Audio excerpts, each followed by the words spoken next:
Vamos a continuar con la serie que estamos viendo en estos días, Camino a la Victoria. Hemos visto los incidentes de los últimos días, horas de Jesucristo antes de llegar a la cruz.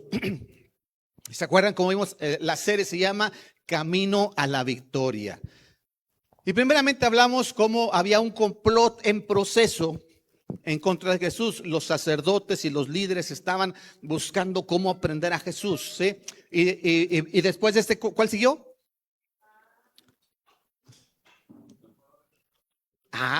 Justo en manos de pecadores, como los escribas, los líderes de los judíos lo apresan a Jesús, lo están enjuiciando en casa de los sacerdotes, y al final de cuentas deciden enviarlo a la muerte. Pero ellos no pueden tomar esa decisión, tienen que ir con el gobernador romano, porque él sí puede tomar esa decisión. Y es cuando vamos al siguiente, que se llamó,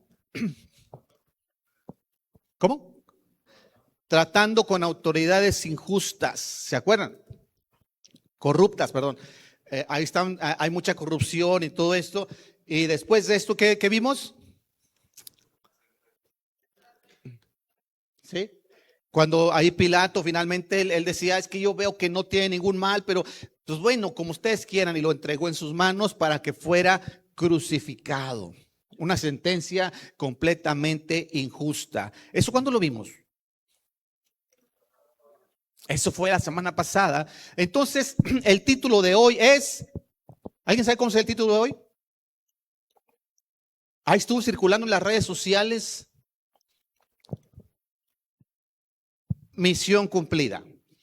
Cuando Jesucristo va a la cruz.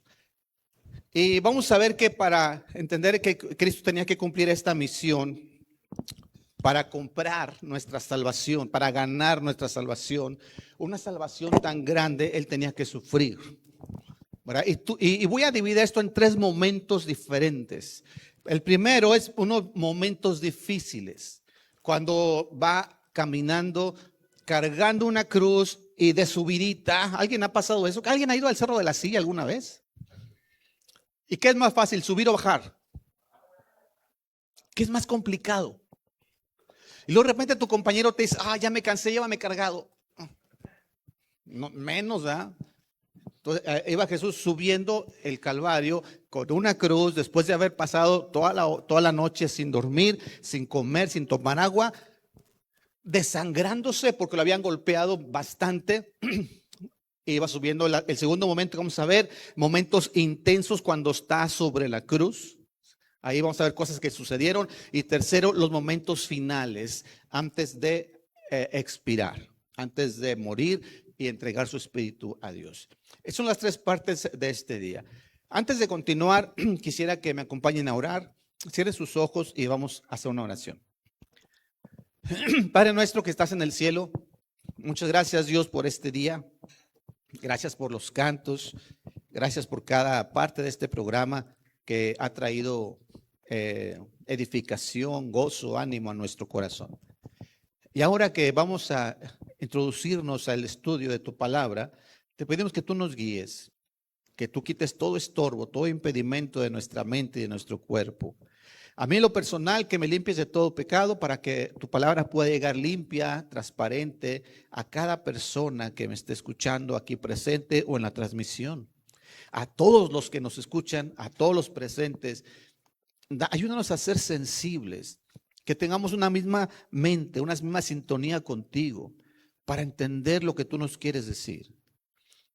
Quita toda distracción y que no perdamos nada de lo que tú nos quieres decir esta mañana.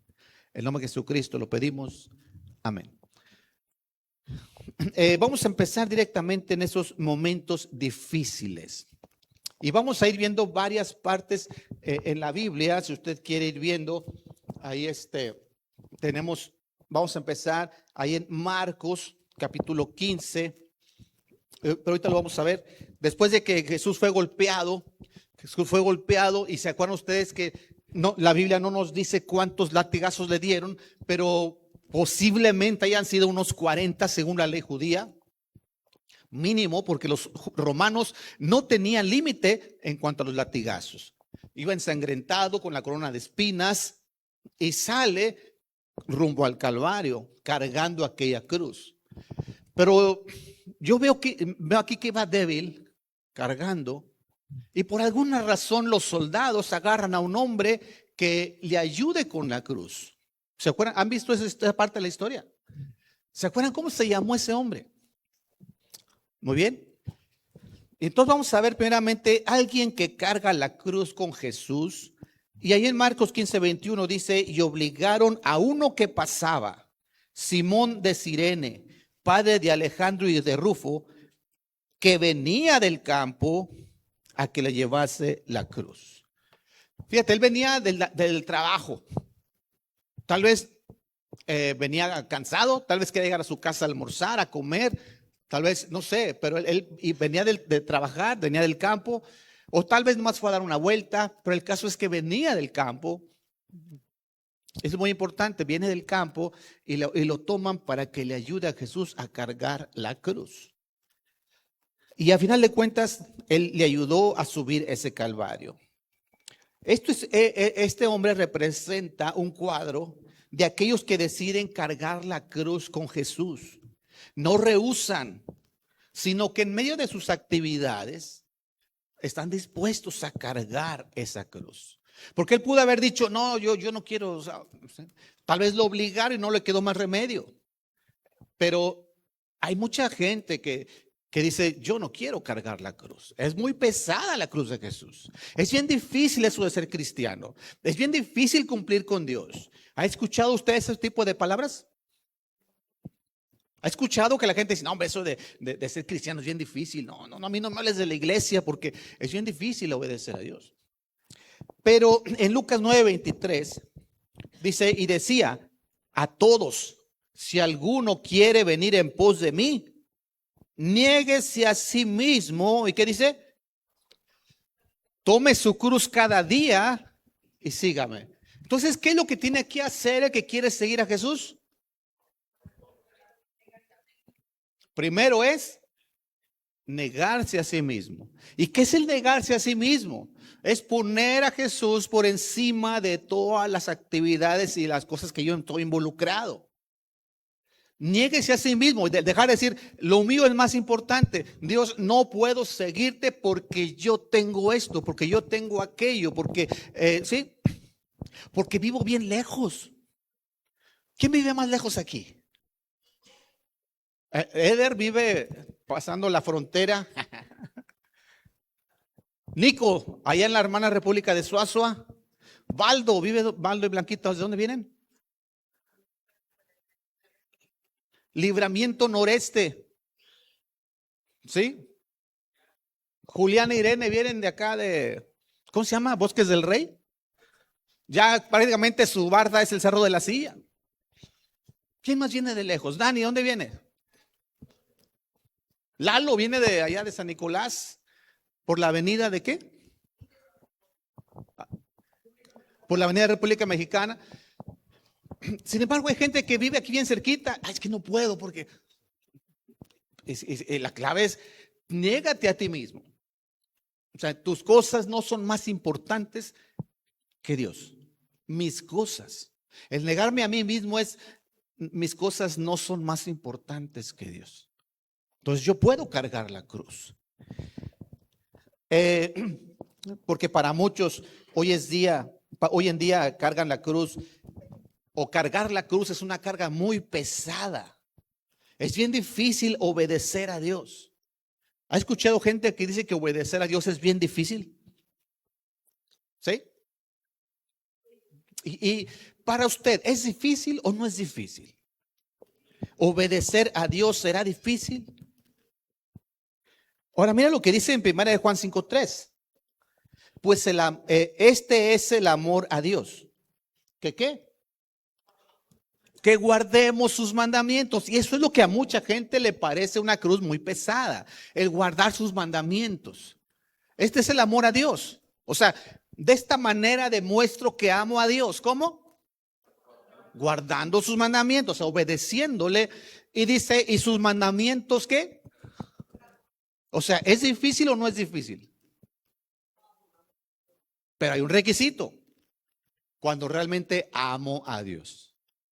entonces no se me dificulta. Pero si no amo a Dios, lo veo como una carga. ¿Por qué tengo yo que dejar eso si yo quiero hacer eso? Pero es que a Dios no le agrada. Es que a mí sí. ¿Por qué tengo que hacer eso? Porque es lo que Dios espera de ti. Pero es que a mí no me gusta, no se me da, no es lo mío, no estoy acostumbrado. Pero es que ahí es cuando no amo a Dios lo suficiente, entonces se me hace bien complicado cargar la cruz, llevar la cruz de Jesús. Ahora, a veces les pongo este ejemplo. Si tú vas a regalar algo a otra persona, ¿se te hace difícil? ¿Te duele el codo, como dicen a veces? ¿Qué tanto invertirías en un regalo para una persona?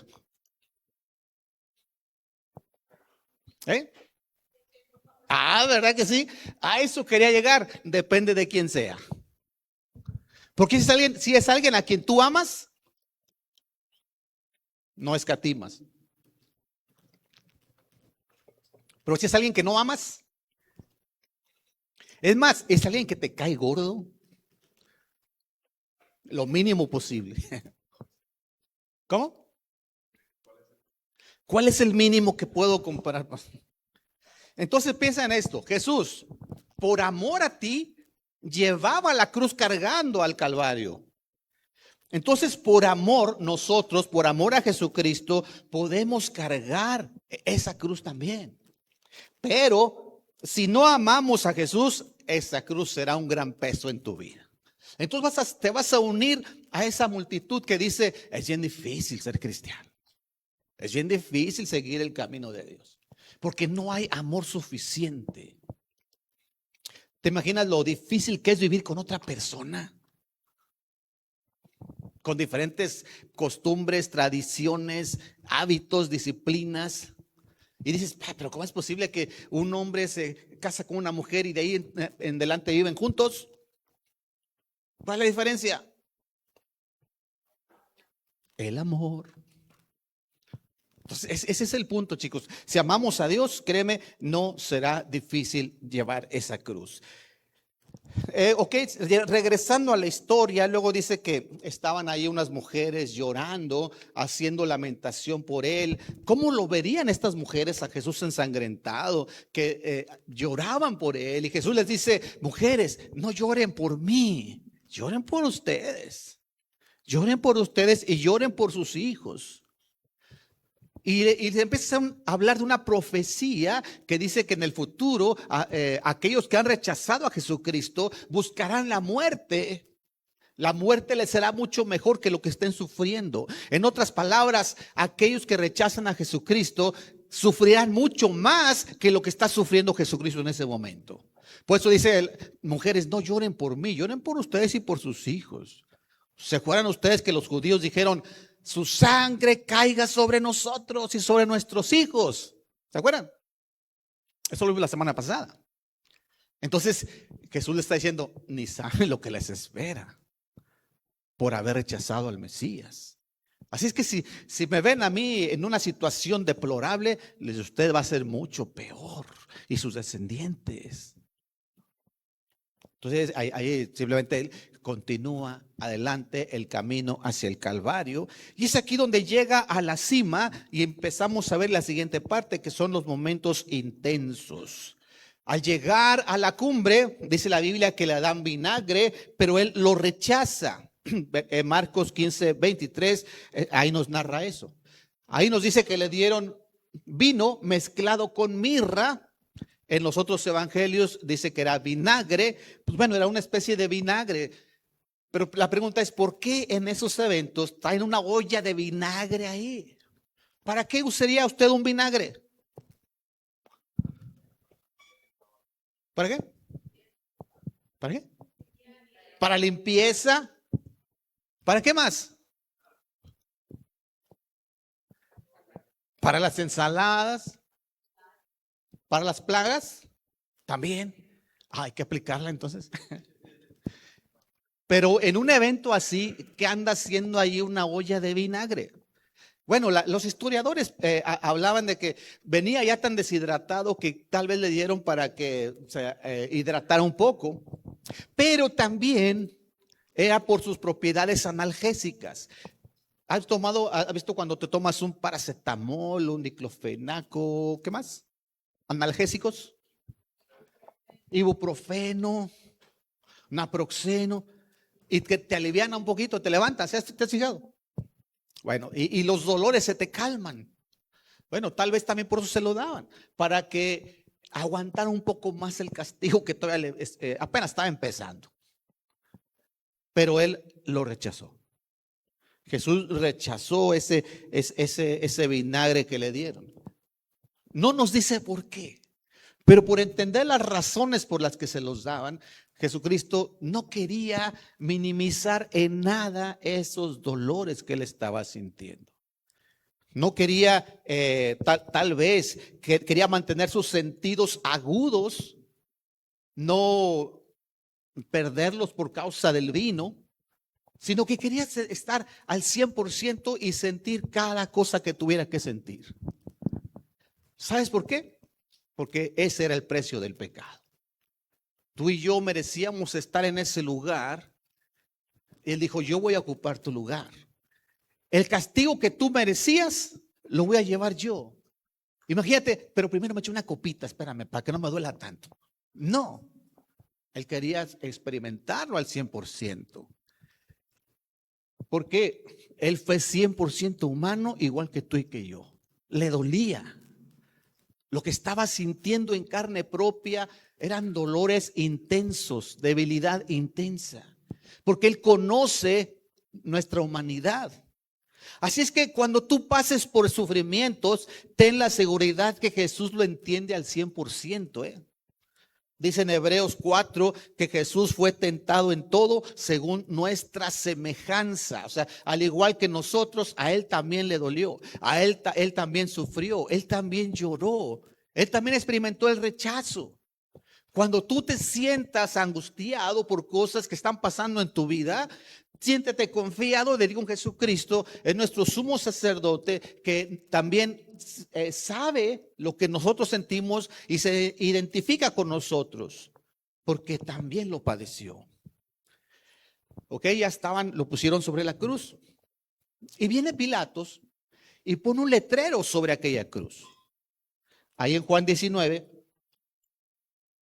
Versículo 19, si no alcanza usted a ver hasta allá, puede buscar en su Biblia, Juan 19, 19. Dice, escribió también un Pilato un título. ¿Y qué decía el título? Que decía Jesús Nazareno, Rey de los Judíos. Entonces, muchos de los judíos leyeron este título porque el lugar donde estaba Jesús crucificado estaba cerca de la ciudad. Y el título estaba escrito en hebreo, griego y en latín, o sea, para que mucha gente lo entendiera. En lo alto, cerca de la ciudad y en 3 idiomas diferentes, era para que llegara a mucha gente este mensaje. Entonces, dijeron a Pilato, los principales sacerdotes de los judíos, no escribas eso. No escribas rey de los judíos, sino mejor escribe que él dijo, yo soy rey de los judíos. Pero respondió Pilato y dijo, lo que he escrito, he escrito. Si te das cuenta, los líderes no querían que lo pusiera. Di que él dijo.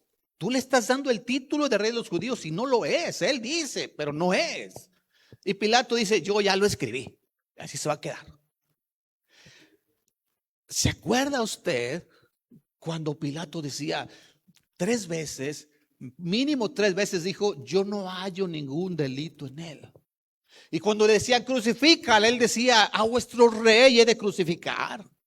He aquí el rey de los judíos. No, no tenemos otro rey más que César, decía la multitud. ¿Se acuerdan ustedes que se ve claramente que Pilato estaba convencido que Jesús no debía nada? Incluso estaba convencido de que él venía del cielo y que él era el Hijo de Dios. Pero le faltó la convicción para poder confesarlo y enfrentar lo que viniera. Él está de una manera despistada, disfrazada, vedadamente, está confesando su convicción de que es Jesucristo el Rey de los judíos. Y si la Biblia dice que si confesares con tu boca que Jesús es el Señor, serás salvo. Entonces podemos entender que a Pilato le faltó muy poco para ser salvo. Como muchas personas hoy en día entienden el mensaje y entienden que Jesucristo es el Señor, es el único medio de salvación, pero le tienen miedo al compromiso, tienen miedo a esa cruz que se les hace muy pesada y dicen, ¿sabes qué? No, yo mejor no me meto en eso. Aunque saben exactamente lo que deben hacer. Pero de alguna manera despistada, así no funciona. Dice la Biblia que con el corazón se cree para justicia y con la boca, ¿qué? Se confiesa. Y fue lo que le faltó a Pilato. Si usted está convencido de que Jesucristo es el Señor y es el único medio de salvación, no dude en confesarlo. No se puede hacer de forma despistada. Y Dios quisiera que cada persona en este mundo tuviera esa convicción y la confesara de manera pública, que Jesús es el Señor de su vida y el único medio de salvación. Sin embargo, hoy en día la mayoría de la gente lo rechaza. Y algunos, aún que asisten a las iglesias y la iglesia que sea, le siguen de forma superficial, sin compromiso y de lejecitos. Dios espera que creas en tu corazón, le confieses con tu boca y eso se demuestra en acciones. Ok, ya está ahí en la cruz y Jesús muestra un amor por aquellas personas que lo están golpeando, que lo están crucificando.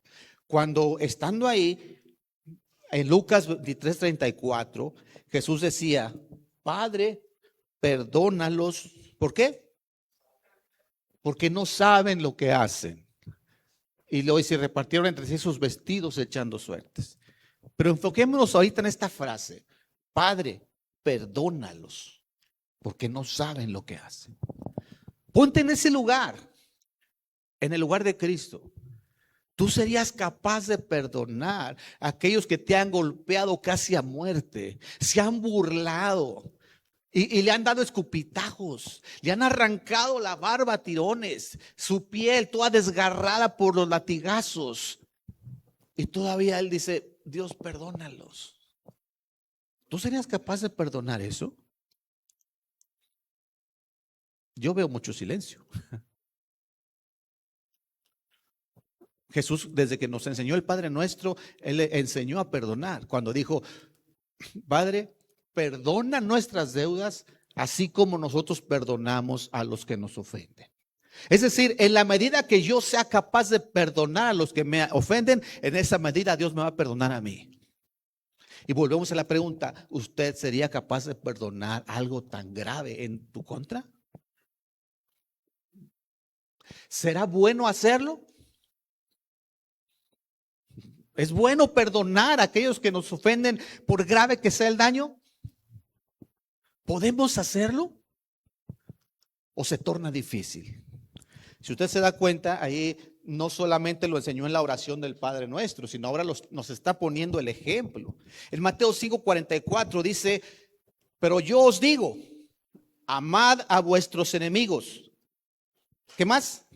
Bendecid a los que os maldicen y haced bien a los que os aborrecen y orad por los que ultrajan y os persiguen. Entonces te das cuenta, aquellos que son malos están actuando en tu contra, aquellos que te han hecho mal, que se han burlado de ti, que han hablado de ti a tus espaldas, aquellos que te deben dinero, aquellos que hicieron mal, ¿qué hay que hacer? Amarlos, ¿qué más? Bendecirlos, hacerles bien y orar por ellos. ¿Pero qué vas a orar por ellos? No es, Dios, haz que se le caiga un rayo del cielo a este fulano porque no. ¿Qué vas a orar por ellos? Tal vez que se acerquen más a Dios, que conozcan más a Dios, que amen a Dios, que Dios les muestre su amor.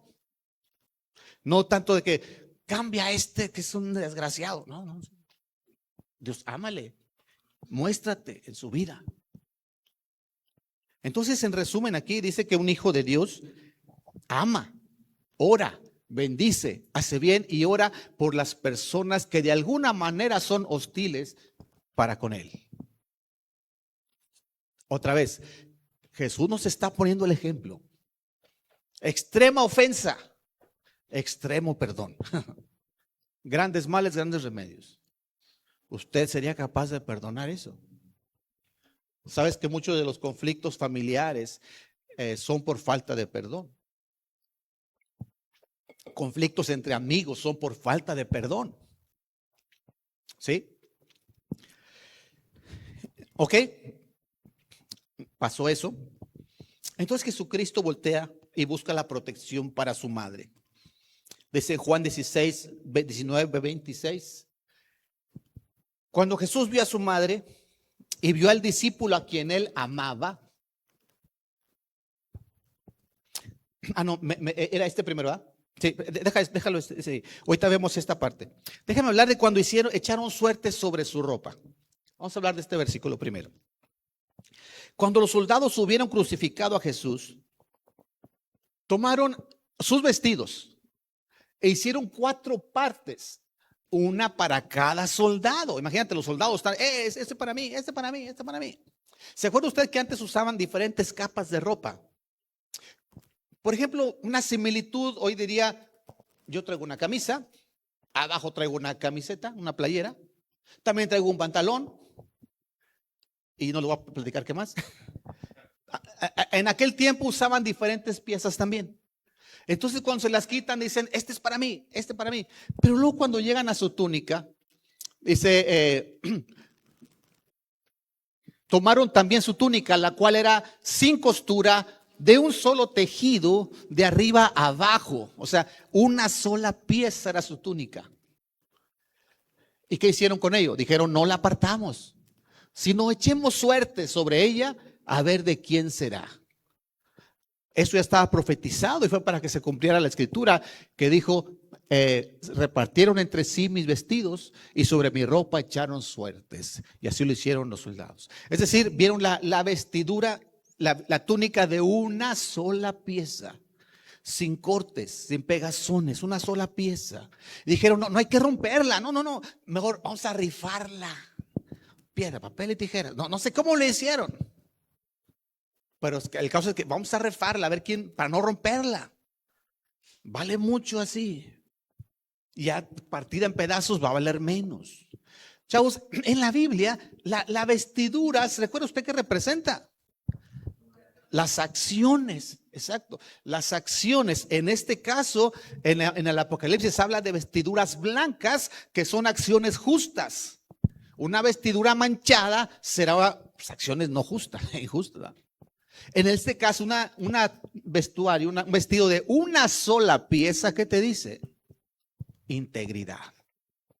Que eres el mismo aquí y eres el mismo allá. Una persona de una sola pieza, y ese era Jesucristo. Y nos deja el ejemplo de que así deberíamos de ser cada uno de nosotros. Así fue la vida de Jesús, íntegra. Y es el ejemplo que nos dice, una persona así es muy valiosa. Tan valiosa fue su túnica que no la quisieron romper. Y pregunto, ¿quién no confía? O mejor pregunto, ¿quién puede confiar en una persona íntegra? Ahora levanta su mano el que confía en una persona íntegra. ¿Sí? Porque si tú sabes que te dice, préstame dinero y mañana te pago, una persona íntegra, ¿qué va a hacer? La persona que te dice, yo te voy a ayudar con este problema, ahí te caigo a las 8 de la mañana, una persona íntegra, ¿qué va a hacer? Entonces tú confías. Hoy la pregunta es, ¿cuántos se consideran una persona íntegra, digna de confianza? Levanta su mano bien arriba. Nomás 1, 2, 3. ¿Sí?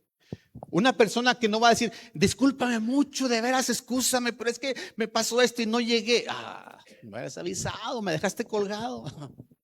¿Sí me explico? O sea, una persona íntegra es alguien que hará lo que sea. Y si por alguna razón no puede llegar, te avisa. A veces cuando alguien no va a venir los domingos, por ejemplo, hoy Pablo está malillo, está malo de salud, me manda un mensaje. Meli me mandó un mensaje, no vamos a llegar por esto y esto y esto y esto. Pablo anda bien mal. Ellos son responsables de Super Kids. de toda la enseñanza de tus niños, de enseñar a tus niños, y se aseguraron de que alguien estuviera a cargo sustituyéndolos, cubriendo sus funciones. ¿Es integridad eso? ¿Confías en alguien así?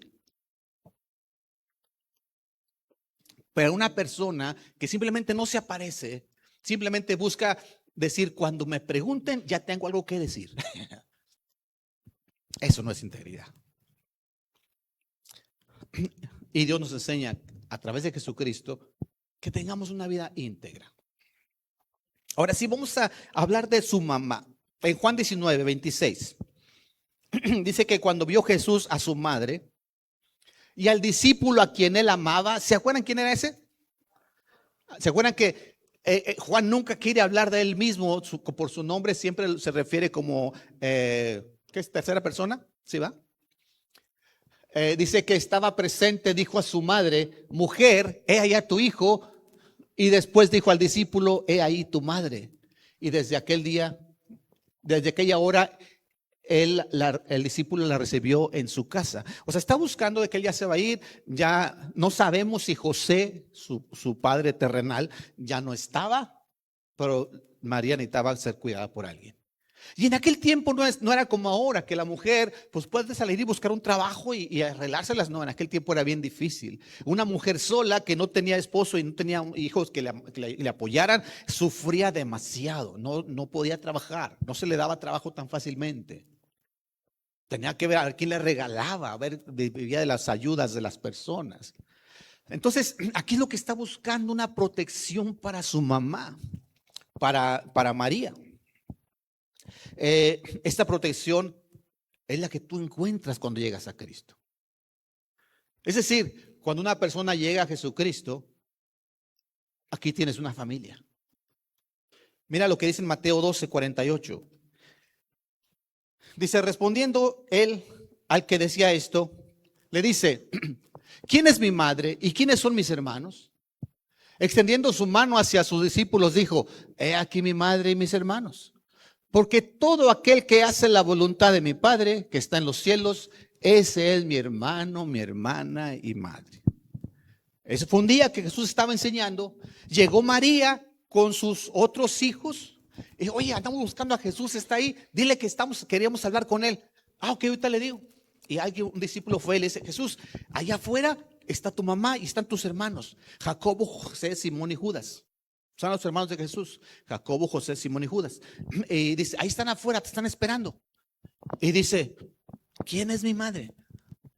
¿Quiénes son mis hermanos? Mira, dice, todos ellos, que el que hace la voluntad de mi Padre, ese es mi hermano, mi hermana, mi madre. O sea, mi familia son los que escuchan a Dios y le obedecen y le siguen. Con esto no está subestimando a su madre, no, para nada. Y aquí en el momento de la cruz entendemos que no la está subestimando, tan es así que está cuidando que quede a cargo de su discípulo de mayor confianza. ¿Sí me estoy explicando? Entonces, cuando una persona llega a la iglesia, llega a Jesucristo y por lo tanto a la iglesia, aquí debe encontrar una familia. Esta familia no sustituye tu familia física, solo la complementa. Sino, no pienses tú que te alejas de tus hermanos físicos para estar siempre con los hermanos de la iglesia. No es así. No es así. Simplemente aquí tienes ahora una familia espiritual y allá tienes una familia física. No quiere decir que ya no visitas a tus padres, que ya no les obedeces porque estás aquí en la iglesia. No es así. Aquí en la iglesia se te enseña cómo obedecer más a tus padres. En la iglesia se te enseña cómo llevarte mejor con tus hermanos y tu familia física. ¿Sí me estoy explicando? Aquí tienes una familia y en muchos casos llegan personas que es el único en su familia que viene a la iglesia. A veces son jóvenes que sus papás no vienen o adultos que sus hijos no vienen. Y aquí tienen también una familia y les enseña a cómo tratar mejor a su familia física. Pero una cosa importantísima, cuando pasas por conflictos, cuando tienes que tomar decisiones de tipo espiritual, créeme, ahí es donde la familia espiritual se va a hacer fuerte. va a estar contigo. No te aísles. No te aísles, mantén comunicación con la familia espiritual. Ok, pasaron los momentos y está ahí Jesús. Si ustedes recuerdan en la historia, pusieron a un ladrón, un malhechor a cada lado de Jesús. ¿Cómo se llamaban esos ladrones? La Biblia no dice cómo se llaman. Algunos han querido ponerle Dimas y Gestas, ¿no? Pero no, la Biblia no dice eso. Es algo similar a Melchor, Gaspar y Baltasar de los magos de Oriente, que la Biblia nunca menciona su nombre, ni siquiera dice que eran tres, pero a la gente sí les quiso poner. Aquí también son anónimos, no tienen nombre, a menos no aparece en la Biblia. Y uno de los que estaban al lado le dice a Jesús: Jesús, si tú realmente eres hijo de Dios, pues bájate de la cruz, sálvate, y de paso pues nos salvas a nosotros también. En otras palabras, vamos a sacar provecho de esto. Estamos aquí muriendo juntos, pues sálvate y también a nosotros. ¿Te has fijado que mucha gente tiene esa actitud al buscar a Dios? Dios, si tú eres realmente Dios, a ver, haz que me saque la lotería, que me den un ascenso en el trabajo, haz que no me enferme. A ver, Dios, si tú eres Dios, sana a esta persona que está enferma, y siempre buscando, si tú eres hijo de Dios, a ver, ¿qué voy a ganar yo? Estamos muriendo aquí juntos y no podemos sacar provecho. Mucha gente dice: oye, si estoy yendo a la iglesia, merezco algo, ¿no, Jesús? y leo la Biblia todos los días, ¿no crees que merecería algo? A ver, ¿qué alcanzo yo? Bendición, algo especial que tú me quieras dar. Porque mira, yo estoy en la alabanza, estoy en los jóvenes, estoy apoyando en producción, estoy de decanes, cuido niños, enseño a los niños. Algo alcanzo, ¿no? Muchas veces buscamos a Jesús de esa forma, pero es la actitud equivocada. Entonces en ese momento el que estaba del otro lado le da su regaño. Le da su regaño y le dice, respondiendo el otro, le reprendió diciendo: ¿ni aún tú temes a Dios estando en la misma condenación? Tal vez alguien diría hoy en día: cabezón, testarudo. ¿Qué otra palabra se utilizaría? Necio, socarrón. ¿Sí se usa esa palabra? ¿Sí, va? Y dice: nosotros a la verdad justamente padecemos, porque recibimos lo que merecieron nuestros hechos, mas ningún mal hizo. Si usted das cuenta, él está reconociéndose que es pecador y que Jesús es justo. ¿Sí se da cuenta de eso? Está reconociendo: nosotros somos pecadores y lo que estamos haciendo lo merecemos. Lo que estamos pasando lo merecemos. Entonces dice a Jesús: Jesús, acuérdate de mí cuando vengas en tu reino. O sea, lo que está diciendo Jesús: si puede hacer algo por mí, o sea, ya vi que no lo merezco. Ni siquiera le dice: sálvame, acuérdate de mí. O sea, si me tienes en tu mente, para mí es ganancia. Entonces Jesús le dijo: de cierto te digo que hoy estarás conmigo en el paraíso. Analice estas palabras y podemos entender. Primeramente dice: ¿qué no temes a Dios? O sea, él sí tenía temor de Dios. ¿Sí te das cuenta de eso? ¿Usted tiene temor de Dios? ¿Qué es el temor de Dios? Temor a fallarle, temor a que nos encuentre haciendo algo incorrecto o no haciendo lo que deberíamos hacer.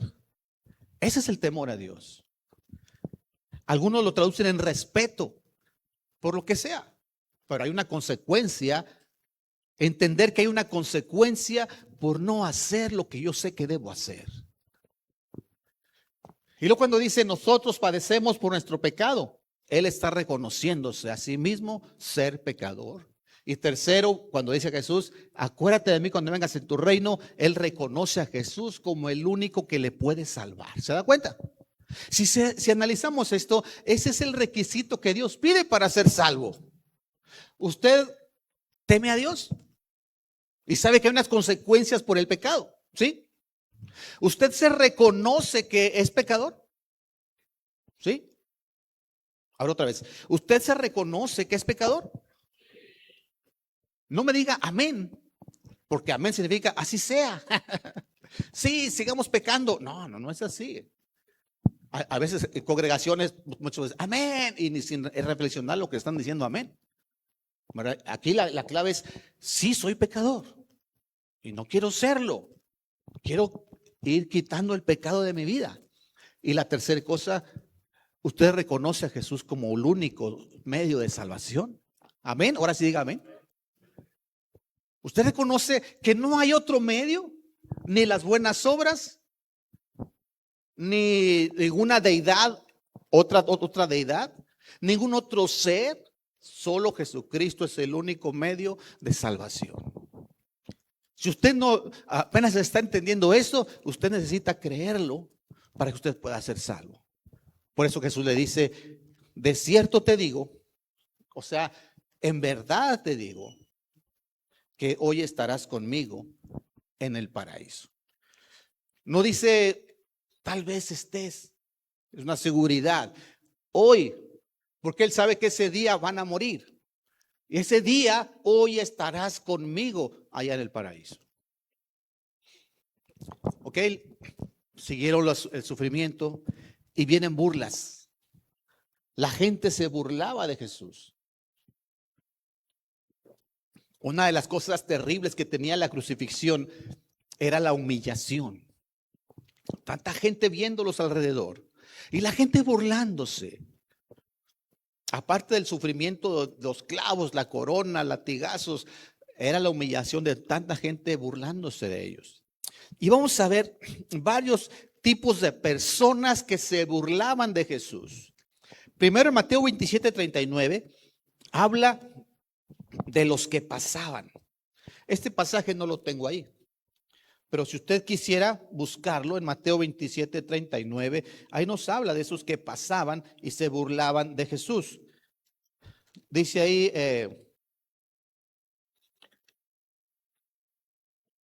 dice, y los que pasaban le injuriaban meneando la cabeza y diciendo, tú que derribas el templo y en 3 días lo reedificas, sálvate a ti mismo si eres hijo de Dios y desciende de la cruz.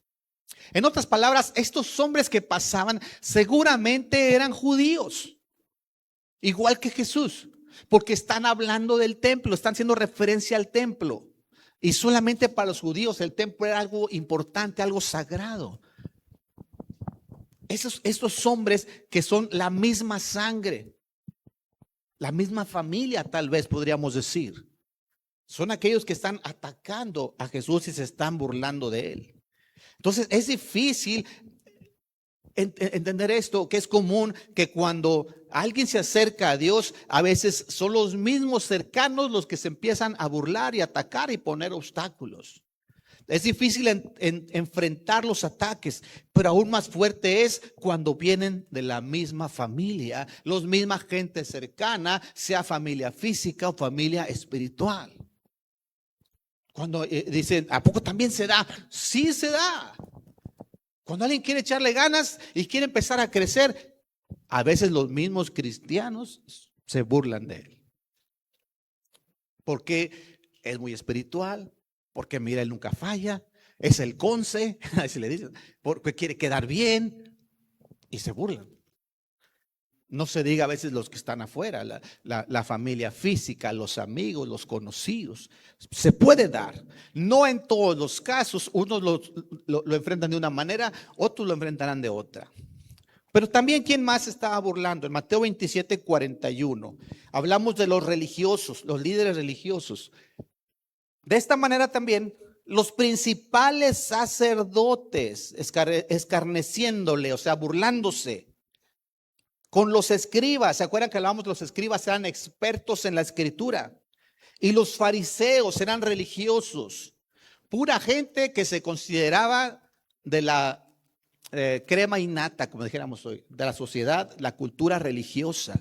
Se están burlando y ellos decían, a otro salvó, a sí mismo no se puede salvar. Si es el rey, descienda ahora de la cruz y creeremos en él. Si es el rey de Israel, a ver que se baja y entonces vamos a entender que sí es el rey. Confío en Dios, a ver, que le libre Dios.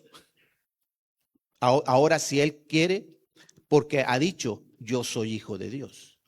Entonces, ellos están ahí burlándose de él. Pero estamos hablando de líderes religiosos que conocían la escritura, que conocían lo que hacían ahí en el templo, cada vez que alguien buscaba acercarse a Dios, estaban los líderes ahí. Ellos buscaban ver algo sobrenatural, a ver que descienda, a ver si es cierto que es hijo de Dios, que haga un milagro y se baje. A ver si es cierto lo que dice, a ver, de alguna forma que Dios le libre, que venga Dios y lo baje de la cruz y es hijo de Dios. Estaban esperando algo sobrenatural. Pero Jesucristo siempre ha dicho, la Biblia lo dice claramente, que la salvación viene por el oír, no por ver milagros, no por ver cosas sobrenaturales. Ahora, hablando de nuestras iglesias hoy en día, es común que los creyentes que conocen la escritura se desenfoquen. Y es lo que tenemos que tener cuidado. Que el objetivo de la Biblia no es solo tener el conocimiento, sino mantenernos siempre enfocados y conocer más a Dios y lo que Él espera de nosotros. Es un riesgo muy común que los creyentes que dicen o sienten conocer mucha Biblia se desenfocan del verdadero propósito de la vida cristiana y hasta critican a otros. Como estos expertos en la escritura conocían mejor que nadie la escritura y se están burlando de Jesucristo. Cuidado, el conocer mucha Biblia no te coloca por encima de nadie más. No nos coloca por encima como para estar señalando con el dedo y criticando a aquellos que tal vez no piensan, no hacen, no actúan igual que yo. Si algo están haciendo mal, Dios les llamará la atención, Dios les mostrará, o su discipulador, sus líderes les dirán, pero el criticar no es de nosotros. ¿Sí?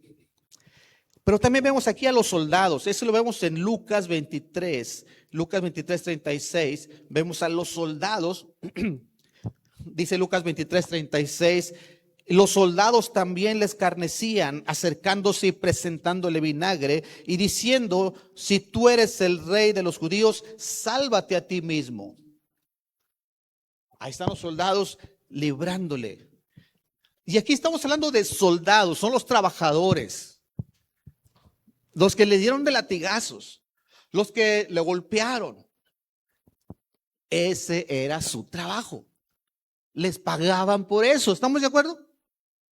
Seguramente los soldados tenían familia y con el sueldo que Roma les daba sostenían a su familia. ¿Estamos de acuerdo? ¿Sí? Pero te has puesto a pensar, si tú fueras un soldado romano, por un momento piensa, imagina que tú eres un soldado romano y te llega la orden, te dan un látigo, dale 40 latigazos. ¿Qué harías? A ver, en esta fila, ¿qué harías? ¿Alguien de esta fila? ¿Cómo? Dice, yo sí se los daba. Aquí, ¿qué harías? ¿Alguien de esta fila? ¿Qué harías? ¿Eh? Yo también se los daba, dice Omar. ¿Qué harías aquí? ¿Alguien de esta fila? Tú eres el soldado y te dicen, hay que darle 40 latigazos a ese hombre que es ser hijo de Dios. ¿Qué harías, Pato? ¿Que no? Que me corran. Ándale, él dice, yo no se los daba. 2-1. A ver, los de acá, ¿qué harías tú? ¿Cómo? O sea, se los dabas. ¿Sí? Ahora, ¿qué dice Dios? Es una orden que viene de arriba. Pero antes de ahí, ¿quién está? No dice Dios, es bueno que obedezcas a las autoridades, Romanos 13, ¿se acuerdan? Sométase toda persona a las autoridades, porque las autoridades que están puestas son puestas por Dios. Y el que resiste las autoridades a Dios resiste. ¿Se acuerdan? Pero también acá ya en el Nuevo Testamento nos establece algo muy importante, que es más importante obedecer a Dios antes que a los hombres. ¿Sí me estoy explicando? Entonces, ¿qué harías? ¿Eh?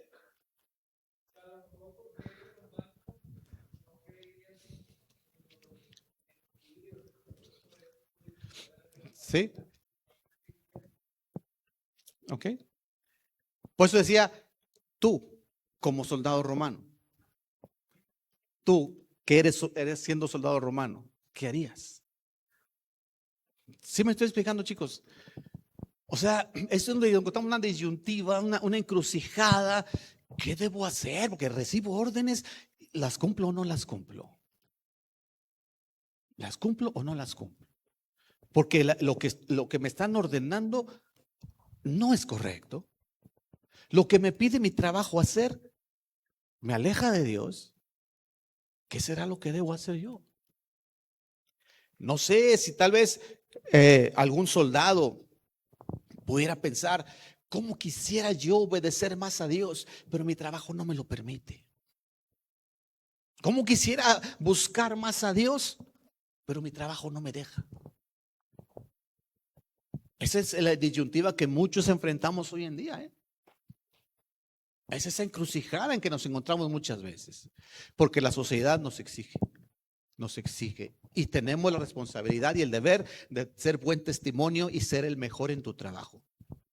Entonces, ¿qué debo hacer? Es lo mismo que enfrentamos hoy en día. Total, aquellos soldados burlándose. Y cuenta la historia que en aquel momento todo se oscureció. Vino una gran oscuridad, lleno de tinieblas. Cerca de las 12 del mediodía, vamos como a esta hora, hasta las 3 de la tarde hubo oscuridad. No sabemos si fue un eclipse o qué pasó, qué provocó Dios, de qué manera Dios provocó oscuridad ahí, pero hubo una oscuridad tremenda como de 3 horas. En el templo, el velo del templo se rasgó en dos. El velo del templo era lo que separaba el lugar santo del lugar santísimo, a donde nadie podía entrar, solo el sacerdote en cierto momento. A cierto lugar podías entrar la gente, pero después del velo nadie podía pasar. Y cuando se rompe el velo es indicándonos que ahora tú también tienes acceso a Dios y no hay un intermediario. Antes solo el sacerdote podía ir. Tú ibas con el sacerdote y hablabas con el sacerdote y el sacerdote iba y hablaba con Dios. Y luego ya regresaba y te decía lo que tenía que decirte. Al rasgar el velo dice, ya no necesitas un intermediario. Jesucristo es el único intermediario y tú puedes tener acceso directo a Dios. Eso fue ¿por qué se rompe el velo del templo? Tú tienes acceso directo a Dios. Así es que a veces cuando alguien me dice, pastor, ore por mí, porque mira, estoy pasando por esto. Ah, claro, pero también tú ora. Y hay gente que me ha dicho, es que ahora usted le escucha mejor Dios. No, o sea, yo también tengo pecados. Yo también me equivoco. Sí, pero los míos son más. De alguna manera entienden que el pecado provoca una barrera entre Dios y nosotros. Pero tenemos acceso a Dios. Si tú permites que el pecado la ponga esa barrera, pues esa ya es decisión de cada quien. Pero Dios te da el acceso. Y es donde aquí llegamos a la cuesta final. A la recta final. Momentos finales. Primeramente vamos a ver cuando Jesús se siente desamparado. Y dice aquí en Marcos 15:34, y a la hora novena Jesús clamó a gran voz diciendo, Eloí, Eloí, lama sabactani, que traducido es, Dios mío, ¿por qué me has desamparado? ¿Qué entiendes tú por desamparado? ¿Olvidado? ¿Solo? ¿Desprotegido? Así se sentía Jesucristo. Alguien que está vulnerable a cualquier ataque. No tienes protección. No, mantenga esos conceptos en su mente. Olvidado, desprotegido, vulnerable, sin protección. Y recordemos que cuando Jesús está en la cruz, está cargado de pecados. ¿Se acuerda usted de eso? Cuando Jesús está en la cruz, está cargando un montón de pecados que está pagando en esa cruz. ¿Pecados que él cometió? ¿Qué pecados está cargando? ¿Cuáles? ¿Y quién podría decir, cómo? El mío, dice Lalo. Podríamos decir, ese que estaba cargando era mi pecado. ¿Sí? Y se siente desamparado. Porque el pecado siempre pone una barrera entre Dios y nosotros. El Padre y el Hijo nunca se separaron. Nunca hubo una separación entre ellos. Pero ahora el pecado que está cargando provoca esa separación. Al grado que Jesús se siente desamparado. Eso es para que entendamos nosotros que el pecado pone una separación entre tú y Dios. Y también estamos, ¿qué? Desamparados. Si nuestra relación con Dios no está sólida por causa del pecado, ¿cómo estamos? ¿Y qué es desamparado otra vez? Desprotegido, vulnerable, sin protección, abandonado, solo. Pero cuando estás bien con Dios, en una relación con Dios, no estás desamparado. Dios está contigo y te hace fuerte. Y dice, nunca, no te dejaré ni te desampararé. Él es tu roca, es tu protección, es tu firmeza. Pero cuando dejas que entrar el pecado y pierdes la relación con Dios, ¿sabes qué? Estamos desamparados. Porque la relación con Dios no está basada solo en que ya leí mi Biblia, ya ahora sí estoy bien con Dios. La relación con Dios no es solo la lectura bíblica. Es parte importante para tener una relación con Dios, pero no es lo exclusivo. Es obediencia, es agradar a Dios. Es vivir una vida de acuerdo a como Dios pide que lo hagamos. Eso es una relación con Dios. Si se pierde esa relación con Dios por causa del pecado, entonces estamos fritos. ¿Está bien? ¿Me van siguiendo hasta aquí? Muy bien. Recuerda que se produce una brecha entre Dios y nosotros por causa del pecado.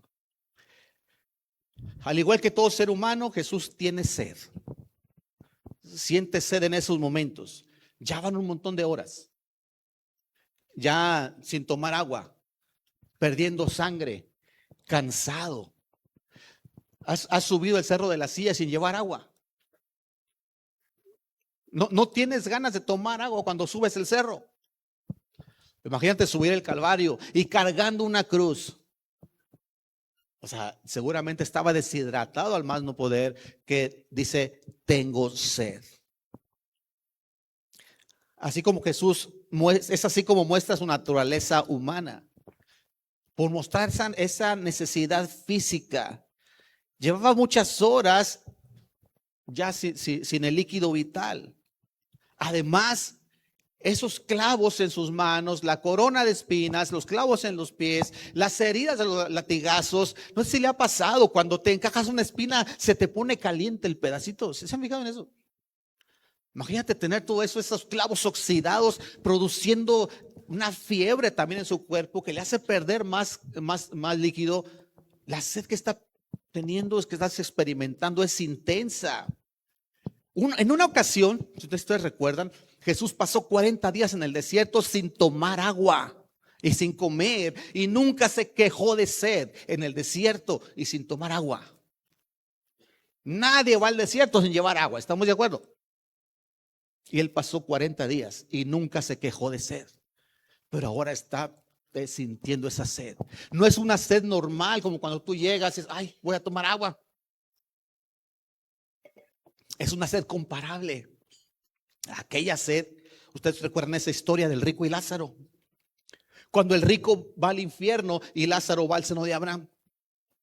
Y ahí en el infierno el rico dice que pide a Lázaro que moje la yema de su dedo y la ponga en mi lengua porque me estoy asando aquí.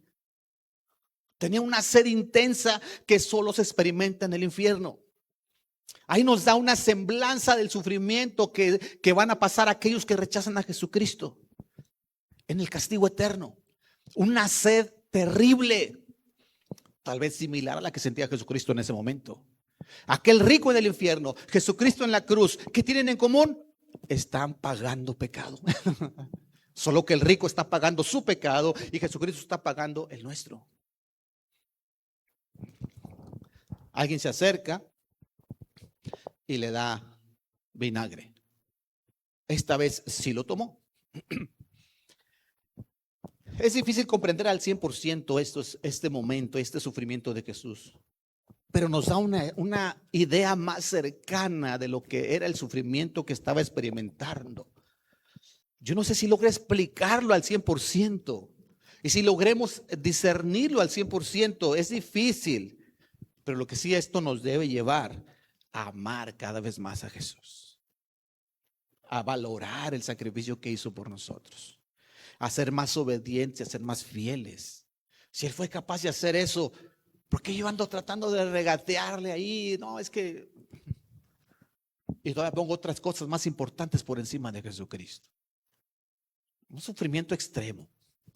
Yo creo que ningún ser humano ha pasado por algo así, más que Él. Y finalmente la misión fue completada cuando en Juan 19:30 dice que Jesús hubo tomado el vinagre y dijo: consumado es. Y habiendo inclinado la cabeza, entregó el Espíritu. Y bueno, con esta frase Jesús pone el sello de cumplimiento a la misión con la cual vino a la tierra. Jesucristo pasó sus primeros años con su familia. A los 30 años empezó su ministerio, que duró 3 años y medio. La gente le seguía, la gente le escuchaba. Unos con buena actitud, otros no tan buena actitud, pero ahí andaban. A los 33 años fue apresado, martirizado, fue golpeado y fue llevado a la cruz. Pero Jesucristo nunca quitó la mira, nunca se desenfocó. Su mira estaba en salvar a la humanidad, porque esa era la misión a la que vino a la tierra. Por eso al final, al exclamar esa frase, consumado es como decir misión cumplida. Porque la tarea que vino a cumplir ya estaba terminada. Al decir consumado es, Jesucristo está venciendo el pecado, está venciendo a Satanás y está listo ahora para ir y enfrentar a la muerte y vencerla. Jesucristo nunca dejó un punto de la ley sin cumplir. Jesucristo en todo fue obediente a Dios. Se mantuvo en pureza extrema y fue el Cordero sin mancha, digno de pagar por nuestros pecados. Todo eso representa esa frase, consumado es. Y con esta frase está asestando el golpe final a Satanás, profetizado desde Génesis. Con esta frase, consumado es, Satanás y sus demonios se sintieron perdidos. Satanás y sus demonios se sentían victoriosos cuando movían a las turbas, a las multitudes a gritar: crucifícale, crucifícale, y llenos de odio querían llevar a la muerte. Y aquel tiempo de oscuridad estaban felices, festejando: estamos acabando con el dueño del mundo, con el rey del universo, con el Hijo de Dios. Y se sentirían exitosos al ver a Jesús colgado en la cruz, muriendo poco a poco, desangrándose y la energía escapándosele por su cuerpo. Aquellos seres demoníacos se sentirían victoriosos. Pero cuando Jesucristo dice consumado es, ¿qué pasó? ¿Qué pasó? Y se dieron cuenta que realmente todo lo que hicieron había sido el instrumento que Dios tenía que usar para llegar a ese punto. Y que lo que está pasando era exactamente lo que tenía que pasar. Que Dios estaba en control y la salvación de la humanidad estaba ganada. Ahora se sintieron perdidos. Ahora aquellos seres diabólicos se sintieron dominados y se dieron cuenta que realmente solo fueron utilizados. Que Dios estaba en control de todo, en todo momento. Ahora sí, Jesús se entregó a su misión al 100% y sin dejar nada a medias. La pregunta es: ¿por qué nosotros pasamos el tiempo negociando, regateando con Dios? Cada vez tratando de hacer menos. Tenemos de repente: oye, hay estas funciones que hacer. ¿Cuál es la que me implica menos tiempo? ¿Cuál es la que me implica menos esfuerzo? ¿Cuál es la que tengo menos compromiso? ¿Cuál es la que menos tengo que dejar mis pasatiempos y mis diversiones? Siempre estamos buscando la forma de hacer menos, de servir menos. ¿Dónde están aquellos que buscan? No, yo quiero servir más a Dios. Dame más ministerio, dime qué puedo hacer. Yo quiero hacer más, porque mi vida está avanzando y la mejor forma de gastar mi juventud, o al menos la que me queda, es sirviendo a Dios. Él dio todo por mí. Él dio todo por mí y no dejó nada a medias. Después de estas palabras, Él expresa las últimas. En Lucas 23:46. Entonces Jesús, clamando a gran voz, dijo: Padre, en tus manos encomiendo mi espíritu. Y habiendo dicho esto, ¿qué? ¿Qué dice? Expiró. Después de decir: en tus manos encomiendo mi espíritu, expiró. Con plena confianza, Jesús entrega su espíritu a Dios el Padre. Una tranquilidad tal de alguien que ha cumplido su visión, no ha dejado nada a medias y ahora está listo para irse de aquí. ¿Se ha fijado que la mayoría de la gente, tal vez no todos, pero la mayoría de la gente tiene miedo, un pavor tremendo a esos momentos que nos toque partir de aquí? Y la gente dice: no, no, de eso no hables, no hables de eso, no, no, no, no. Toco madera. La gente tiene un temor tremendo que en ningún momento se ve en las palabras de Jesucristo. Nunca se ve que tengan miedo irse de aquí. Dios nos enseña que si en esta vida ponemos nuestra fe en Cristo y lo demostramos viviendo para Él, el momento de nuestra partida no será algo estremecedor, tenebroso, sino una victoria de tranquilidad y de confianza, al saber que estamos listos para pasar a la presencia del Señor. ¿Quiénes son los que tienen que tener miedo a ese momento? ¿Quiénes son los que tienen miedo a irse de aquí? Número uno, los que no tienen segura su salvación. Los que nunca han decidido entregar su vida a Jesucristo. Ellos tú los vas a ver al momento de partir, están viendo cosas y viene, no dejen que se acerque ese hombre que entró ahí, y están viendo cosas terribles. No me quiero morir, no me quiero morir, y se agarran de alguien como si ese alguien tuviera potestad para dejarlo un minuto más. El que no tiene a Cristo en su corazón, él sí tiene mucho miedo, porque sabe que más allá lo que le espera es juicio. ¿Quién más tiene miedo de irse? ¿Los creyentes tendrán miedo de irse? ¿Quiénes? ¿Qué creyentes tendrán miedo a esos momentos?